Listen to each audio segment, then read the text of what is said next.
Bapak Robi, luar biasa kita pada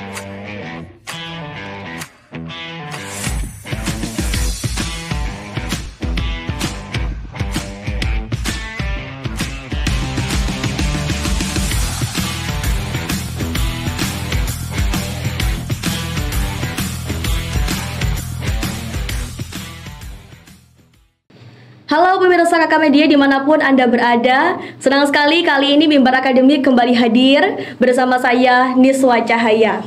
Pemirsa, berbicara tentang Indonesia, sebuah negara yang berada di garis khatulistiwa yang mana memberikan dan juga menggambarkan sebuah kekayaan alam dan juga laut yang sangat luar biasa. Dengan lebih dari 1.700 pulau, Indonesia terkenal sebagai surga bahari. Di bawah permukaan lautnya tersimpan keajaiban yang tak bisa tergambarkan. Terumbu karang yang berwarna-warni, pasir putih yang sangat lembut, dan juga biota yang bisa menari dengan sangat indah. Pemirsa, dalam episode kali ini spesial, kita akan membahas bagaimana film Angin Timur bisa merepresentasikan Indonesia.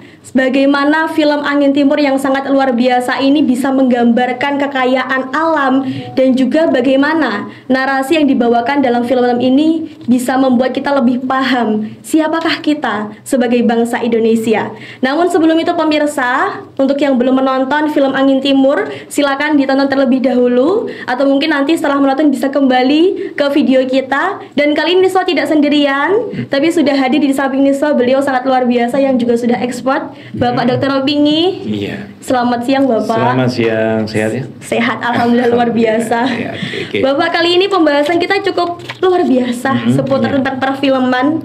Bagaimana representasi Indonesia dalam film Angin Timur. Betul. Tapi mungkin Bapak bisa diceritakan terlebih dahulu kepada teman-teman yang ada di rumah seperti apa film dari Angin Timur ini. Oke.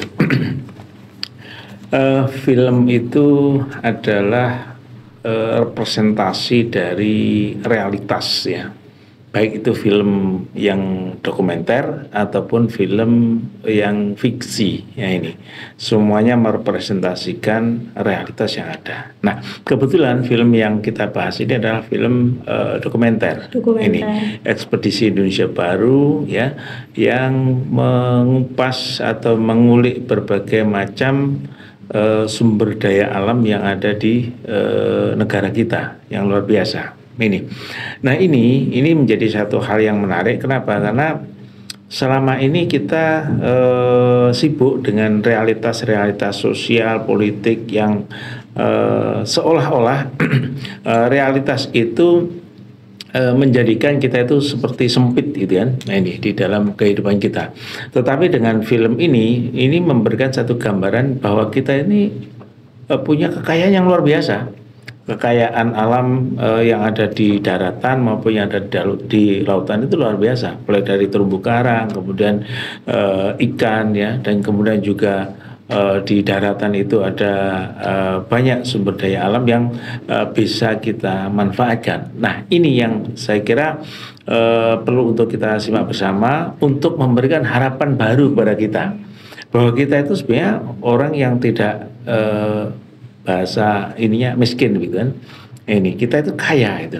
Cuma kemudian bagaimana kita harus menemukan kekayaan alam yang ada di lingkungan kita ini. Nah ini bisa kita simak dari film yang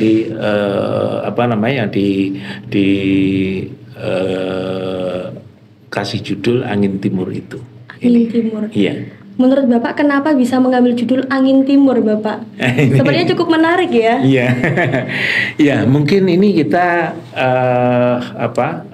mengupas tentang fenomena yang ada di wilayah timur mungkin, walaupun sebenarnya belum terlalu timur ya, masih ada timur lagi kan. Masih ada ke timur sana masih ada Bali, masih ada Nusa Tenggara, masih ada mana lagi Papua dan sebagainya. Ini kan lebih timur daripada ini. Nah, mungkin ini dianggap sebagai bagian dari wilayah timur yang cukup kaya dengan kekayaan alam, banyak kekayaan alam yang ada di sana sehingga dikasih versi Angin Timur, mungkin seperti itu mungkin.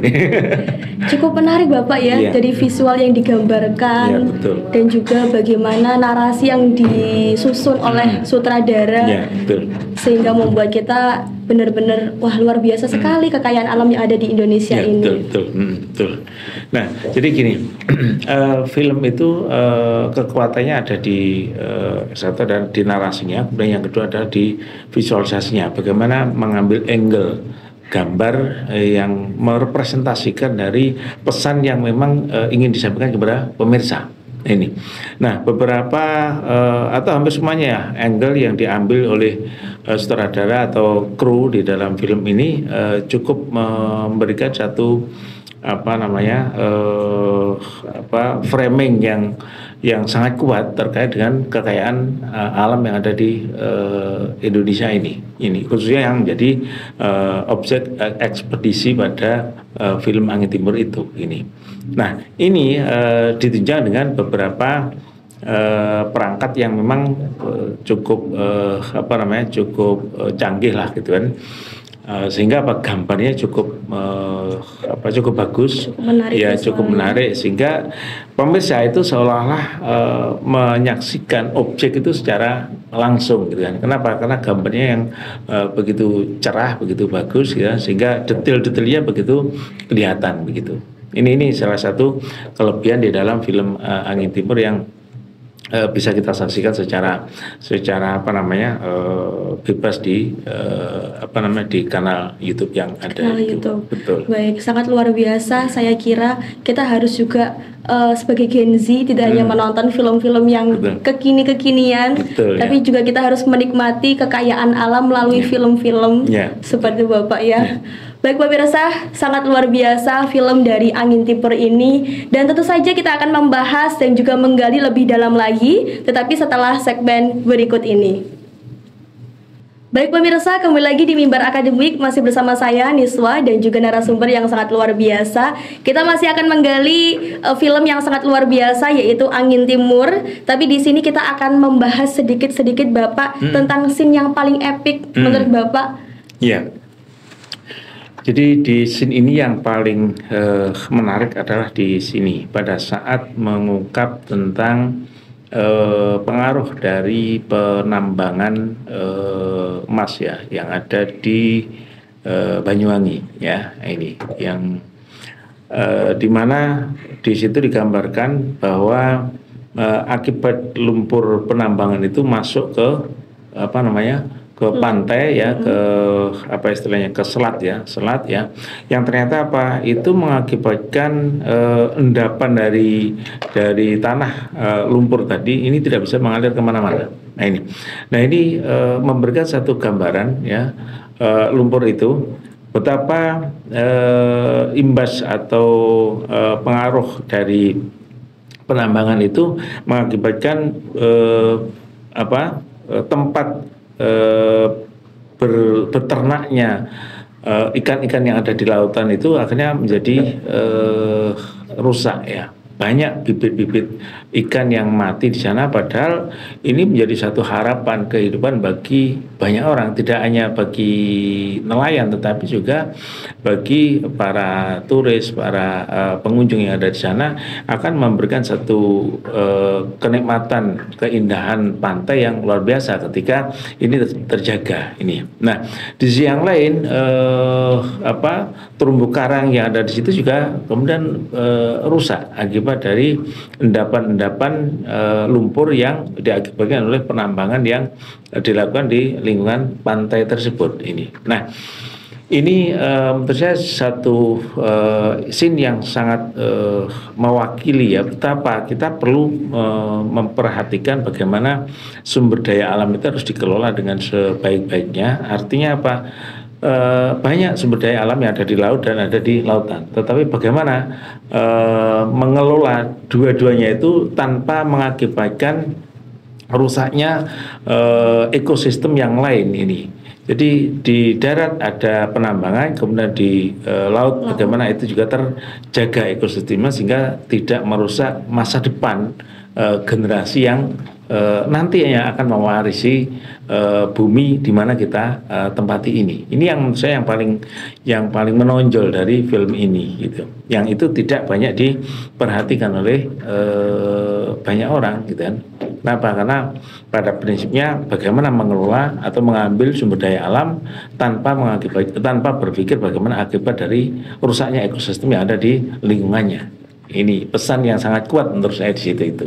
Oke, terus saya juga sempat menonton film dari Angin Timur ini. Ada scene yang menurut saya cukup menarik, Bapak, di mana ada seorang nelayan yang berbicara kalau hasil lautan dijual itu akan memberikan banyak sekali uang atau jumlahnya itu banyak sekali betul. dalam rupiah. Tapi saat kita berusaha sebagai nelayan untuk mencari ikan, kita jual tidak semahal bagaimana beberapa orang mengimpor mungkin. Karena bisa kita tahu Bapak, kalau kita beli makan di rumah seafood, di rumah-rumah makanan laut itu pasti harganya itu lebih mahal.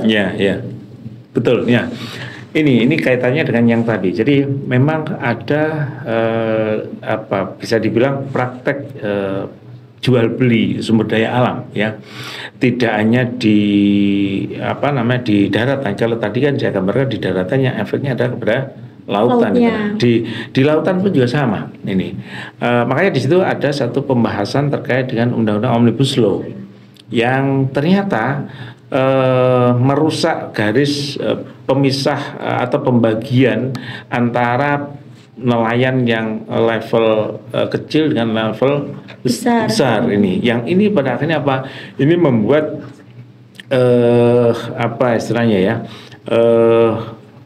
para nelayan itu menjadi bersaing begitu ketat antara satu dengan yang lain. Yang akhirnya apa?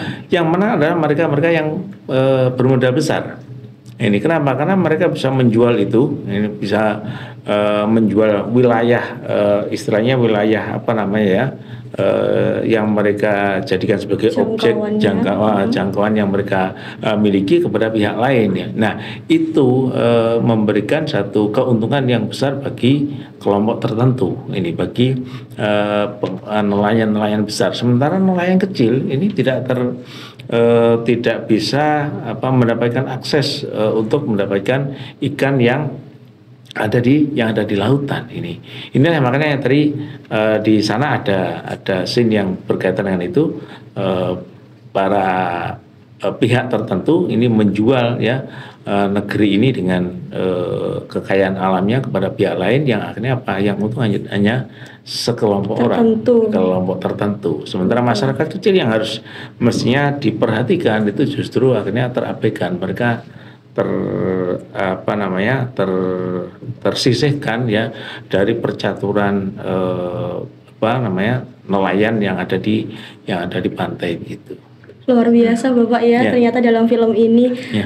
Kalau menurut Bapak pribadi, apa yang membuat Angin Timur ini justru lebih menarik dibandingkan dengan film-film yang lainnya, yang mana juga yang diangkat topiknya serupa Bapak?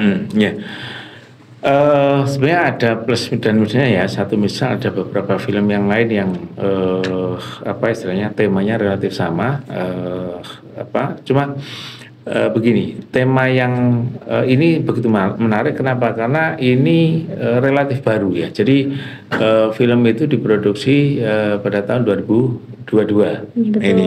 Terus kemudian beberapa gambarnya itu diambil pada tahun 2021. Sebagian ada yang diambil pada tahun 2020 dan 2019 ini.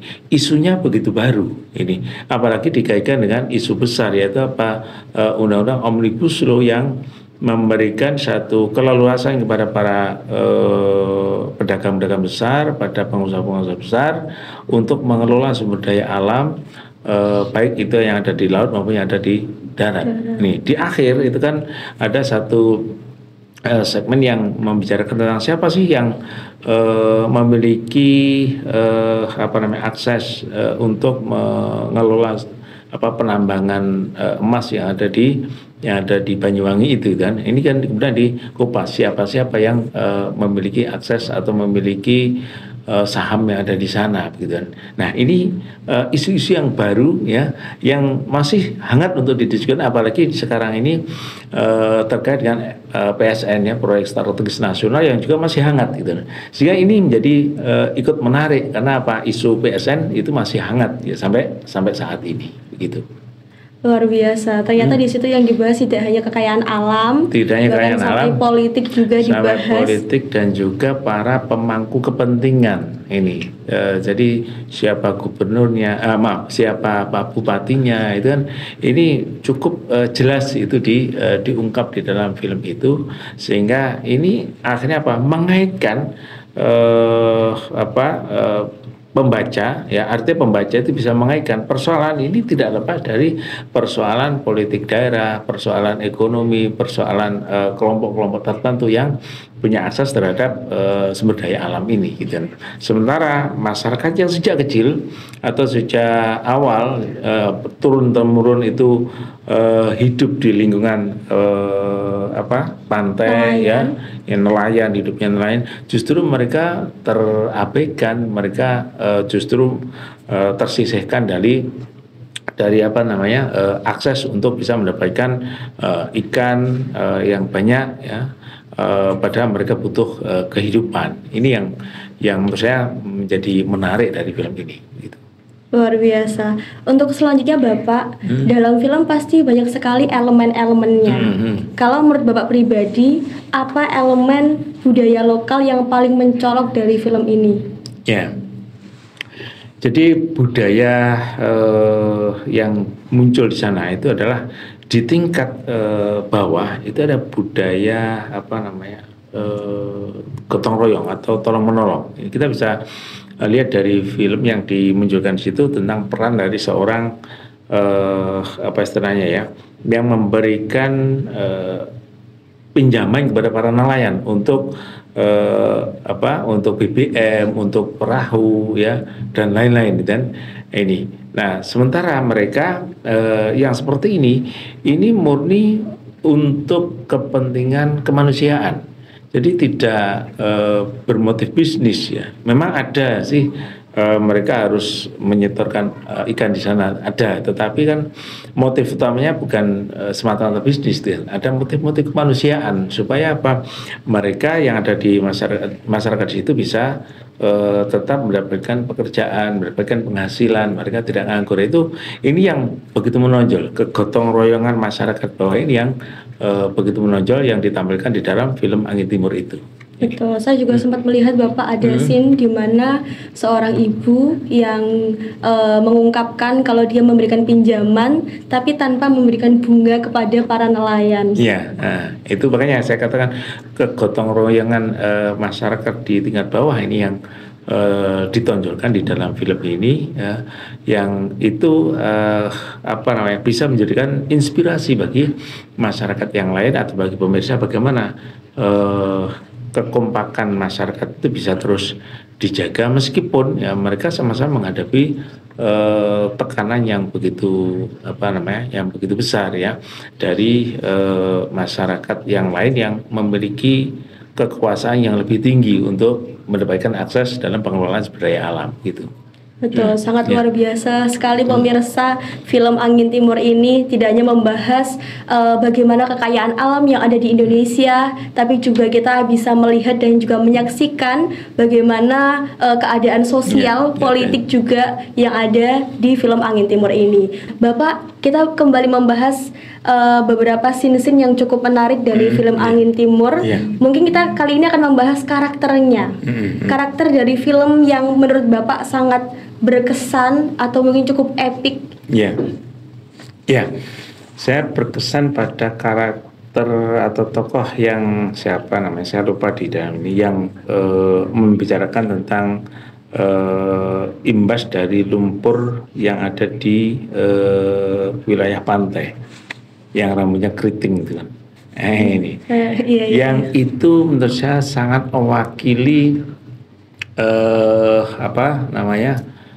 bagaimana kegundahan masyarakat terhadap rusaknya ekosistem yang ada di lautan.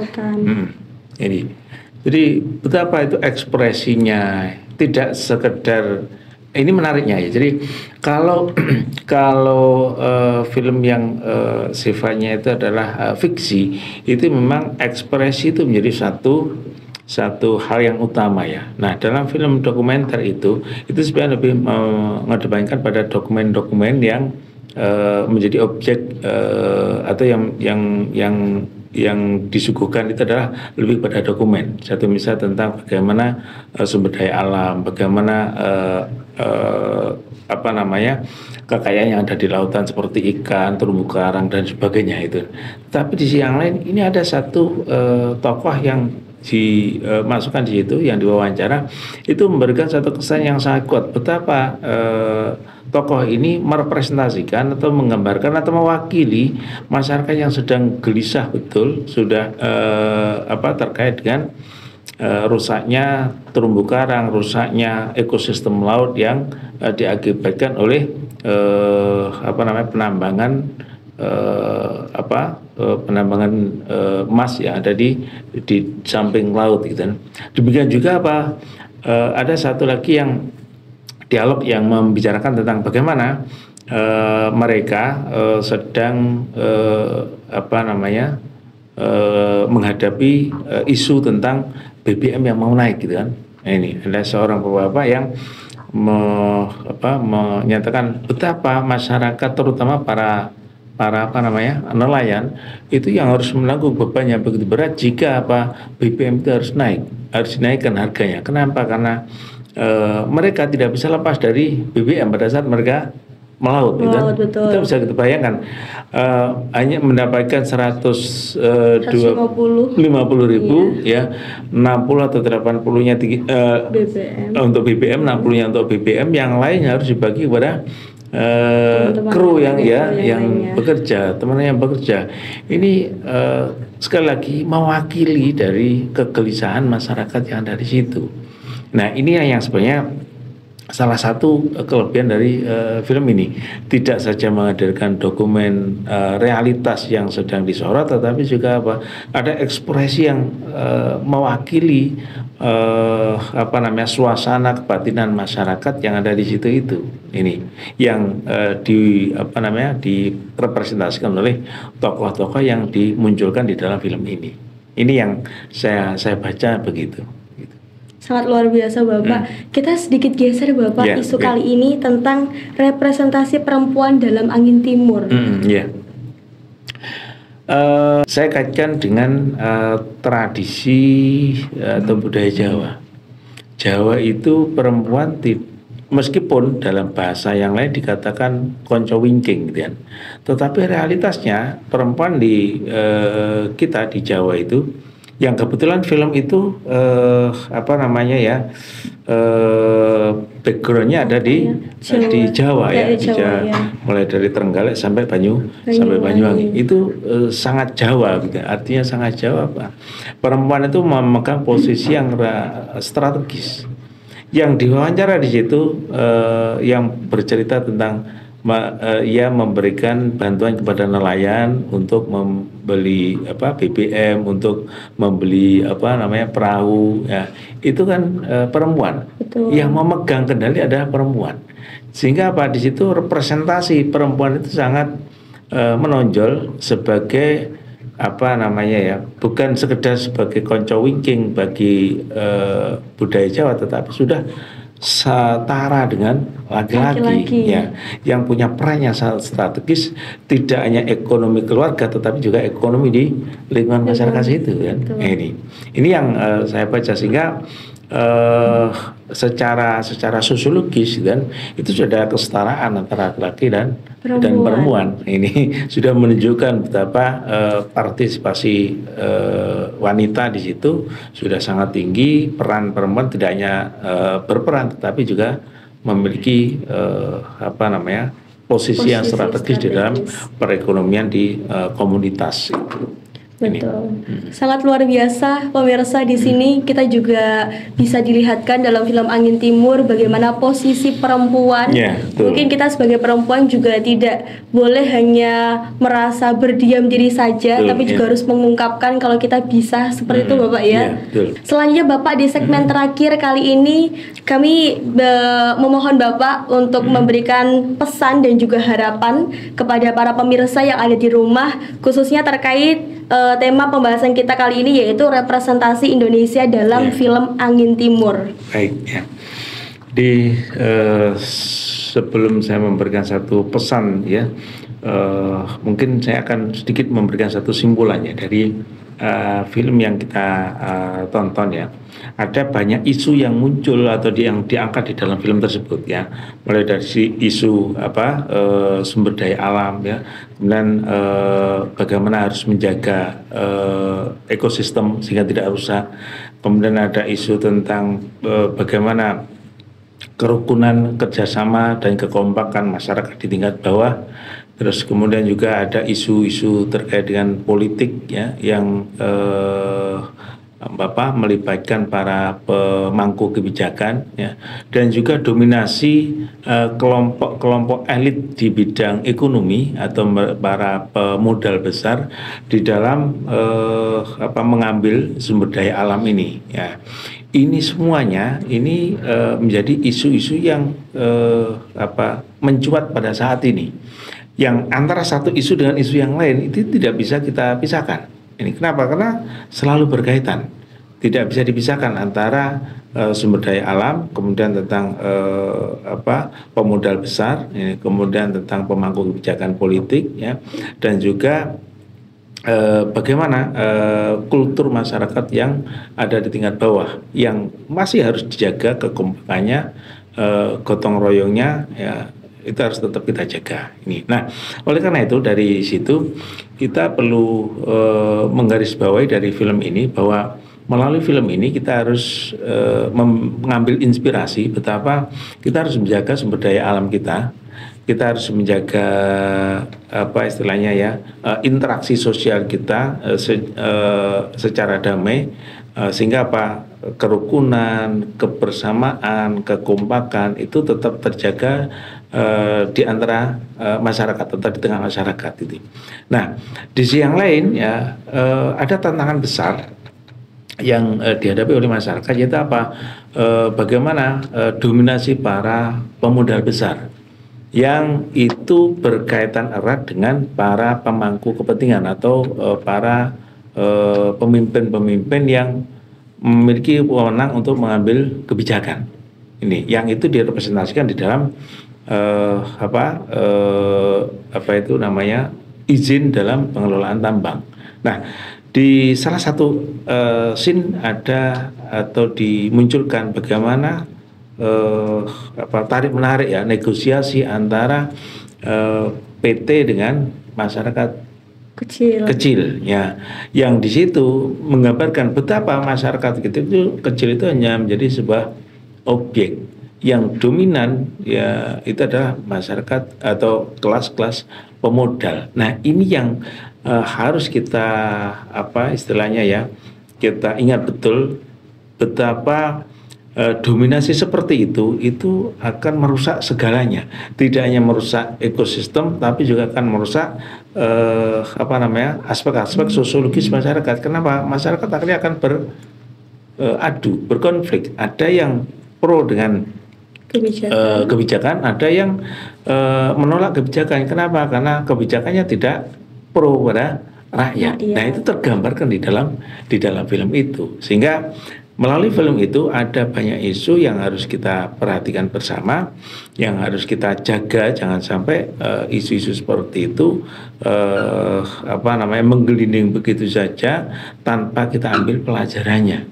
Kenapa? Karena ke depan saya kira kalau tidak kita ambil pelajaran, akan muncul isu-isu semacam itu, akan muncul relasi kuasa yang tidak seimbang antara pemodal dengan masyarakat kecil, yang akhirnya justru bukan saja rusak keharmonisan masyarakat, tapi juga akan merusak ekosistem yang ada di lingkungan kita, merusak sumber daya alam kita, yang nanti akan merugikan bukan hanya kita, tapi juga anak cucu kita. Betul. Ini yang harus kita ingat betul, yang harus kita garis bawahi dari film ini.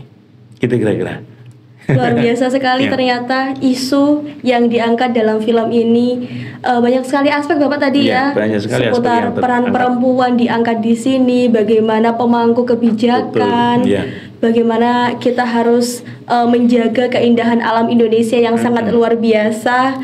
Untuk itu menurut Niswa penting sekali untuk seluruh generasi muda, khususnya teman-teman Gen Z, untuk menonton film satu ini Bapak ya. Harus nonton itu. Harus nonton. Baik pemirsa, itu dia diskusi kita yang sangat luar biasa tentang representasi Indonesia dalam film Angin Timur. Untuk selanjutnya jangan kemana-mana, simak terus seluruh video-video yang ada di Mimbar Akademik yang pastinya akan memberikan informasi yang sangat luar biasa. Sampai jumpa di episode selanjutnya. Saya Niswa Cahaya.